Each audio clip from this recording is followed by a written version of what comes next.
그래서 예수님께서 우리를 위해서 당하신 그 십자가 고난과 그 아픔을 우리가 기억하고 생각하면서 한 주간 함께 그 고난에 동참하는 은혜가 있기를 원합니다. 보통 고난 주간이 되면은 한 끼 금식을 하는데 보통 아침을 하죠. 근데 그냥 아침은 굶어도 금식한다 생각하면 되게 배고파요. 그래서 꼭 한 끼 금식을 했으면 좋겠고요. 혹시라도 못하면 다른 금식이라도, 그래서 미디어를 금식하든지 좀 이렇게 하나님 보시기에 옳지 않은 습관들을 또 한 주간이라도 좀 금식하면서 또 하나님 앞에 나아가는 은혜가 있기를 바랍니다. 그리고 내일 새벽부터 5시 반에 이 본당 2층 3층에서 이 특별 새벽 기도가 시작됩니다. 그냥 고난 주간으로 받아들이지 말고 좀 기도하면서 그렇게 지내는 은혜가 있었으면 좋겠습니다. 근신하고 깨어서. 여러분 5시 반에 5시에 일어나기 별로 어렵지 않죠? 9시에 자면 그냥 눈 떠져요. 9시에 자면 돼요. 좀 일찍 자고 또 회사도 가야 되고 일도 있지만 이렇게 좀 리더들은 잘 권면해서 우리 동료원들이 함께 또 같이 기도의 시간을 잠깐이라도 좀 가질 수 있도록 그렇게 좀 권면해주고 또 애써주시기 바랍니다. 우리가 보고 있는 이 말씀, 예수님이 이제 십자가에 달리신 후에 가장 먼저 말씀하신 십자가상 7번의 말씀 중에 첫 번째 말씀이라고 할 수 있습니다. 그리고 이 말씀에서 예수님은 자기를 못 받고 있는 자들을 용서하고 있는 그러한 내용들을 담고 있죠. 원래 십자가는 처형의 도구입니다. 그리고 유대인들은 생각하기를 나무에 달린다는 다 저주받은 자라고 그렇게 생각하고 있었습니다. 이 십자가는 인류 역사상 사람이 만든 가장 끔찍한 사형제도인데 이것은 원래 야만인들이 고안해낸 그러한 사형제도입니다. 그런데 이 야만인들이 만들어낸 이 제도를 헬라인과 로마인들이 받아들여서 행하기 시작한 사형의 방식이라고 할 수 있습니다. 그런데 이 로마인들도 이 십자가의 형벌이 얼마나 끔찍했는지 웬만해서는 반역죄가 아닌 이상은 로마인들에게는 십자가 형벌을 주지 않았다고 하죠. 그리고 이 십자가 위에 달리는 것은 그것을 보는 사람으로 하여금 공포에 휩싸이게 했습니다. 그 십자가에 달린 사람은 보통 이 평범하고 건강한 사람도 한 7일 정도를 그 상태로 계속 있어야지만 살아갈 수 있는, 그래야지만 죽을 수 있는 그렇게 끔찍한 형벌이라고 할 수 있겠죠. 그래서 최대한의 고통을 가하면서 최대한 죽음을 지연시키는 그런 끔찍한 제도라고 할 수가 있습니다. 여기에 우리 예수님이 달리셨습니다. 여러분, 십자가에는 3가지의 은혜가 존재합니다. 첫 번째는 뭐냐면 옆구리에 창을 찌르는 것이죠. 자, 이러한 3가지 제도를 하는 이유는 조금이라도 빨리 죽어서 고통을 덜어주게 하기 위함입니다. 그래서 그 십자가 위에서 형벌을 당하는 죄인들의 부모, 형제, 가족들이 이 군병들에게 돈을 줘가면서 빨리 창으로 옆구리를 찔러서 죽게 해달라고 소원하는 것이죠. 피를 다 쏟아서 죽게 하는 것입니다. 두 번째 십자가의 은혜는 쓸개 담은 포도주라고 할 수 있습니다. 쓸개는 포도주에 들어가서 사람이 마시게 되면 마취제의 역할을 하게 됩니다. 그래서 고통을 모르게 하는 것이죠. 그리고 세 번째는 다리를 꺾는 것입니다. 다리를 꺾는 이유는 십자가의 사람이 이렇게 딱 90도로 달리는 게 아니라 약간 위로 이렇게 해서 달린다고 하더라고요. 손이 이 모양으로 돼 있기 때문에 그 상황에서 다리가 굽혀져 있고 여기서 숨을 한 번 쉬려면 다리를 펴야 돼요. 안 그러면 질식해서 죽는 거예요. 여러분 생각을 해보세요. 사람이 숨을 한 번 쉴 때마다 당하는 그 고통이 얼마나 상상할 수도 없겠죠. 그래서 이 가족들은 돈을 줘가면서 다리를 부러뜨리는 거예요. 그래서 질식해서 달리자마자 죽도록 그렇게 만드는 것이죠. 여러분, 근데 예수님은 이 3가지 다 안 하셨어요. 우리를 위해서 고통을 있는 대로 다 당하신 거예요. 하나도 그 3가지 중에 어떤 것도 행하지 않고 거부하시면서 그 고통을 몸소 다 감당해 내셨습니다. 그게 예수님의 십자가의 큰 은혜이고 그것이 우리에게는 너무나도 귀한 이 복음의 이 은혜라고 할 수가 있습니다.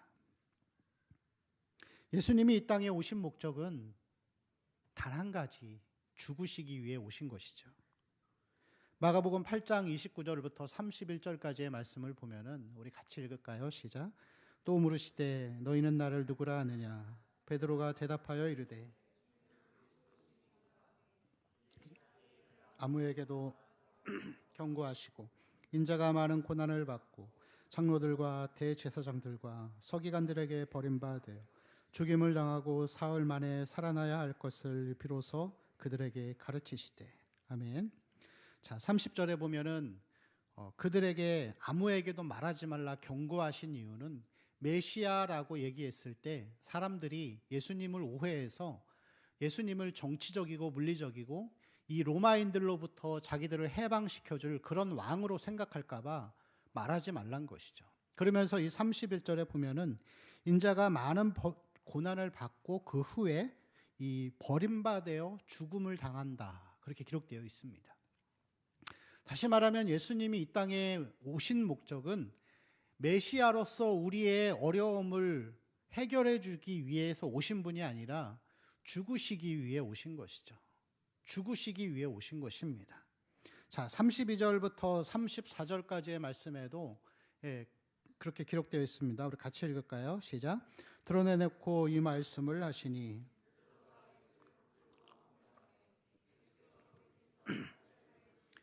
베드로를 꾸짖어 이르시되 사탄아 내뒤로 물러가라. 내가 하나님의 일을 생각하지 아니하고 도리어 사람의 일을.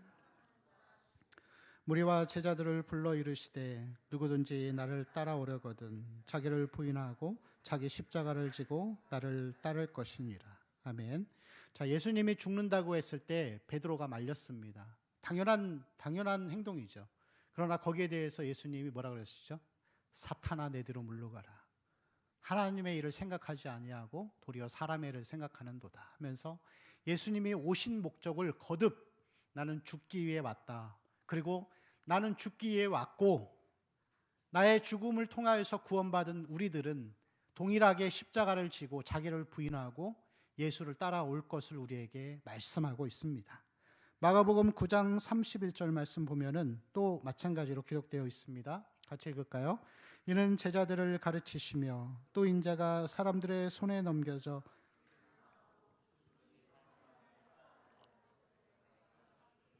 아멘. 자, 똑같은 말씀이죠. 또 인자가 사람들의 손에 넘겨져 죽임을 당하고. 여러분, 예수님은 죽으시기 위해 오셨고 사복음서에서 계속해서 본인이 죽으실 것이라는 것을 알려주고 있습니다. 근데 베드로나 이런 이 제자들은 이해하지 못했겠죠. 그때까지도. 죽으실 때까지도 이해하지 못했던 것이죠. 자, 성경은 여러분 십자가만을 말하고 있습니다. 성경은 예수 중심의 십자가 복음만을 계속해서 우리에게 보여주고 있습니다. 그래서 여러분 고린도전서 2장 2절 말씀에도 보면은 사도 바울이 이렇게 기록합니다. 같이 읽을까요? 내가 너희 중에서 예수 그리스도와 그가 십자가에 못 박히신 것 외에는 아무것도 알지 아니하기로 작정하였음이니라. 자, 여러분 사도 바울은 로마서에서 그리고 모든 그의 서신에서 십자가와 그의 죽으심만을 전했습니다. 그래서 성경은 모든 부분들이 구속사적인 입장에서 십자가만을 말하고 있는 것이죠. 여러분 로마서도 완전한 형태의 복음과 십자가의 죽음을 이 교리서로 만들어 놓은 것이 로마서라고 할 수가 있겠죠. 뭐 다른 서신들도 다 마찬가지입니다. 다 예수에 대한 이야기만 하고 있는 것이죠. 계시록에 보면은 어린 양, 죽임당하실 어린 양에 대한 표현만 28번이 나오고 있습니다. 여러분 그래서 우리는 항상 십자가를 바라보고 예수의 죽으심을 자랑하고 또 그것이 내 삶이 되는 그런 삶을 살아야 할 줄로 믿습니다. 여러분 하나님 바라보면서 자기 부인하고 자기 십자가 지고 살아가시기 바랍니다. 되게 우울하죠. 근데 여러분 그 원리를 꼭 잊지 마세요. 위로와 소망은 목사가 주는 게 아니고 여러분이 예수님의 십자가를 기억하고 자기 부인하고 자기 십자가 지고 살려고 애쓰면 그때마다 하나님이 위로와 소망을 주시는 거예요. 그게 위로이고 소망인 것이죠. 목사가 위로해 준다고, 친구가 위로해 준다고, 그거는 여러분 일시적인 것이고 사람 바라보며 살게 됩니다. 그렇게 되면은. 그래서 여러분 꼭 하나님 앞에 1대1로 항상 하나님 앞에 나아가고 예배하고 그분을 기억하는 삶이 되시기를 바랍니다. 여러분, 예수님을 누가 죽였습니까? 존 스타트의 이 그리스도의 십자가라는 책에 보면은 그 부류들을 이렇게 상세하게 설명하고 있는데, 첫 번째는 병사들과 빌라도라고 할 수 있겠죠. 빌라도는 굉장히 성질이 난폭하고 괴팍한 사람이었습니다. 그리고 밀란이 날까 두려워 자기 위치가 빼앗길까 아무 재판도 없이 불법으로 그 십자가의 예수를 못 박아 죽였습니다. 병사들이 달았습니다. 여러분, 십자가에 박히면은 많은 사람들 앞에서 모든 옷이 다 발가 벗겨집니다. 얼마나 창피하고 부끄러울까요? 그리고 땅에 눕혀진 그 상태에서 두 손을 묶고 20cm가 넘는 대못을 손과 발에 박아버립니다. 그리고 밧줄로 매죠. 일으켜 세우면 그 극심한 육체의 고통은 말할 수 없겠죠. 사람들의 조롱도 어마어마하겠죠. 한나절은 얼마나 더운지 40도까지 올라가는 그곳에서 물 한 모금 마실 수 없습니다. 그리고 밤에는 영하 1도, 5도까지 내려가는 그 추위에서 옷도 입지 못한 채 극심한 고통 가운데 시달리게 되는 것이죠. 예수님은 거기에 더 더하셨습니다. 홍포를 입혀서 왕이라고 비난하고 모욕하고 조롱하고 가시면류관을 씌우셨고 눈을 가리고 침을 뱉고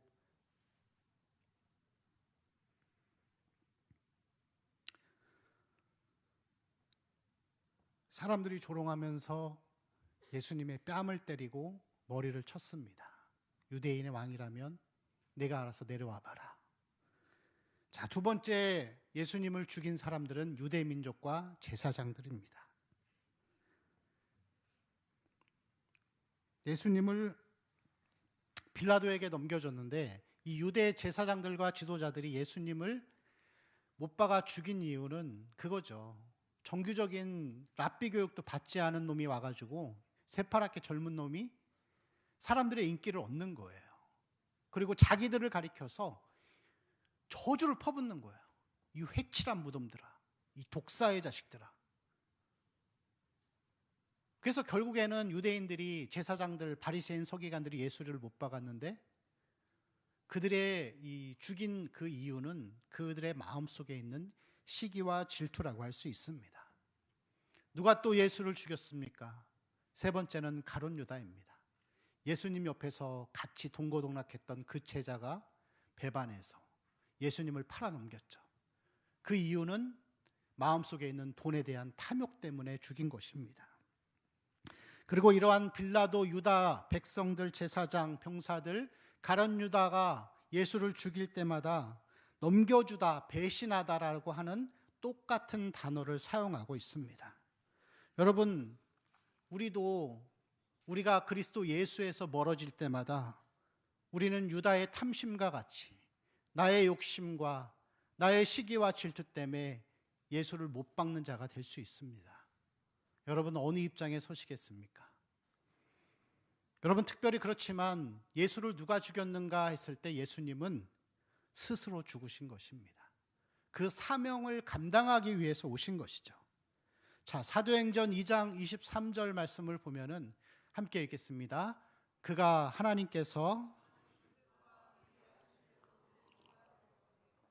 하나님이 정하신 뜻과 미리 아신 대로 내주신 거죠. 자, 갈라디아서 2장 20절 말씀 또 읽겠습니다. 시작. 내가 그리스도와 함께 십자가에 못 박혔나니 그런즉 이제는 내가 사는 것이 아니요 오직 내 안에 그리스도께서 사시는 것이라. 이제 내가 육체 가운데 사는 것은 나를 사랑하사 나를 위하여 자기 자신을 버리신 하나님의 아들을 믿는 믿음 안에서 사는 것이라. 나를 사랑하사 나를 위하여 자기 자신을 스스로 버리신 것이죠. 이것은 하나님의 언약의 성취입니다. 이사야 53장 12절 말씀을 보면은 또 같이 읽겠습니다. 그러므로 못을 받게 하며 강한 자와 함께 탈취한 것을 나누게 하리니 이는 그가 자기 영혼을 버려 사망에 이르게 하며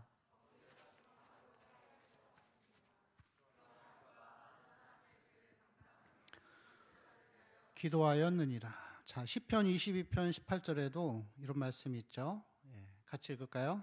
내 겉옷을 나누며 속옷을 제비 뽑나이다. 자, 그 말씀이 몇천 년 전에 미리 예언된 것이죠. 십자가에 죽으시고 옷을 나눠 갖고 이제 그런 것들을 보여주고 있습니다. 여러분, 예수님이 그 죽으시는 그 가운데에서 이렇게 말씀하셨습니다.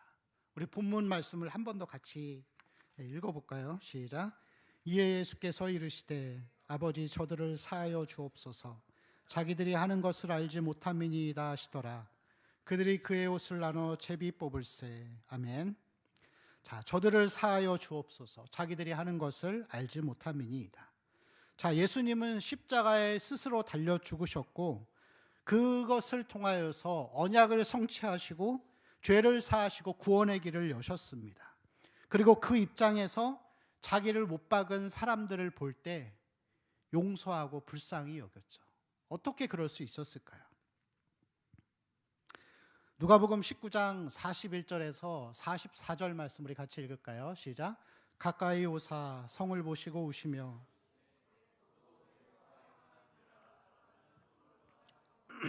지금 내 눈에 숨겨졌도다. 날이 이를지라 내 원수들이 토둔을 쌓고 너를 둘러 사면으로 가두고 또 너와 및 그 가운데 있는 내 자식들을 땅에 메어치며 돌 하나도 도리에 남기지 아니하리니 이는 내가 보살핌 받는 날을 알지 못함을 인함이니라 하시니라. 아멘. 자, 여러분 이 말씀을 보다가 보면은 계속해서 반복되는 부분이 있어요. 뭐냐면 알았더라면 알지 못함을 인함이니라. 몰라서 여러분 몰라서 죽는 거예요. 자, 또 볼까요? 고린도전서 2장 8절 말씀이요. 같이 읽을까요? 이 지혜는 한 사람도 알지 못하였나니 만일 알았더라면 영광의 주를 십자가에 못 박지 아니하였으리라.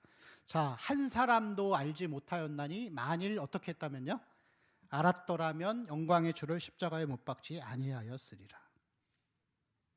여러분, 예수님이 그들을 바라볼 때 자기를 못 박으면서 그게 무슨 짓 하는지 모르고 있는 거예요. 모르니까 무지하니까 그런 죄를 짓고 있는데 그걸 불쌍히 여기시는 거예요. 여러분, 우리가 성경에서 용서에 대한 부분들을 많이 볼 수 있죠. 근데 여러분, 용서가 그렇게 쉬워요? 누군가를 용서할 수 있어요? 성경이 말하는 용서는 여러분 그 사람을 다 받아주고 그런 걸 얘기하는 게 아니에요. 그렇게 할 수 있는 사람이 예수님밖에 없어요. 네? 성경이 말하는 용서는 몰랐으니까 불쌍히 여기는 거예요.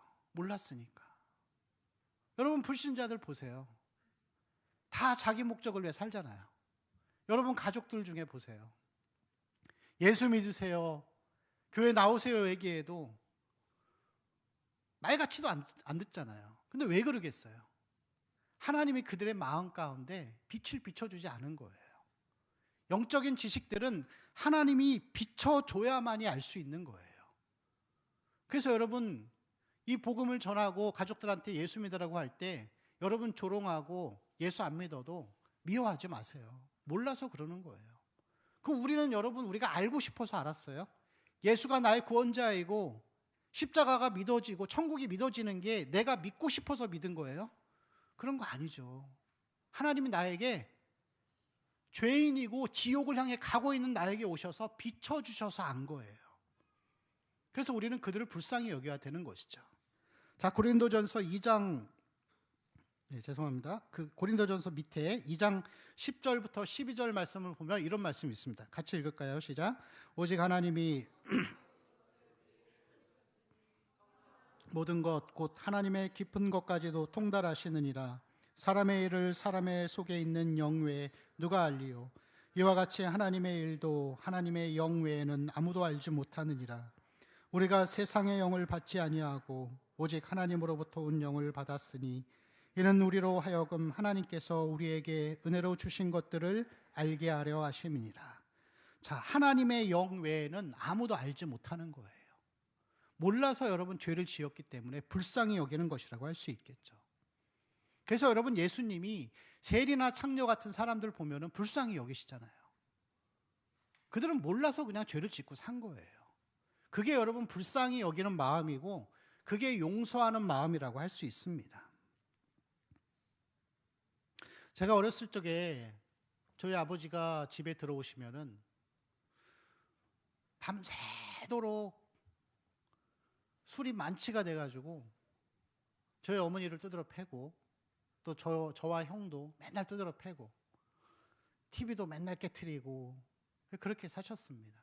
그 아버지가 술 취해서 들어온 날은 저희 가족에게는 공포였어요. 근데 여러분 알코올 중독을 둔 그런 아버지를 둔 우리 청년들 혹시 있어요?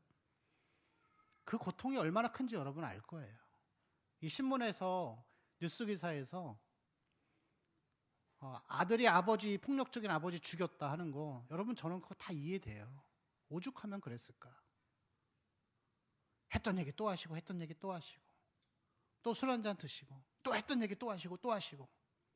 그래서 제가 마음을 먹었어요. 내가 성인이 되면 꼭 아버지를 죽일 것이다. 그런 마음을 가졌었어요. 근데 여러분 제가 하나님을 인격적으로 만나고 그 가운데에서 아버지를 용서하는 그 마음이 들기 시작했어요. 얘기를 들었습니다. 어머니를 통해서 너희 아버지 불쌍한 사람이야. 계모 밑에서 자라면서 초등학교 때 밥도 못 얻어먹고 3일씩 굶은 적도 한두 번이 아니야. 그러시더라고요. 그리고 아버지가 저한테 그러시더라고요. 아들아, 아빠는 어떻게 사랑해야 되는지를 모르는 거야. 얼마나 불쌍해요, 여러분. 그 사람을 알고 그 사람이 죄 가운데에서 무지하게 불행하게 산 그 모습을 보기 시작하면 불쌍히 여겨지는 거예요. 그게 용서하는 거예요. 예수님 마음이 그랬겠죠.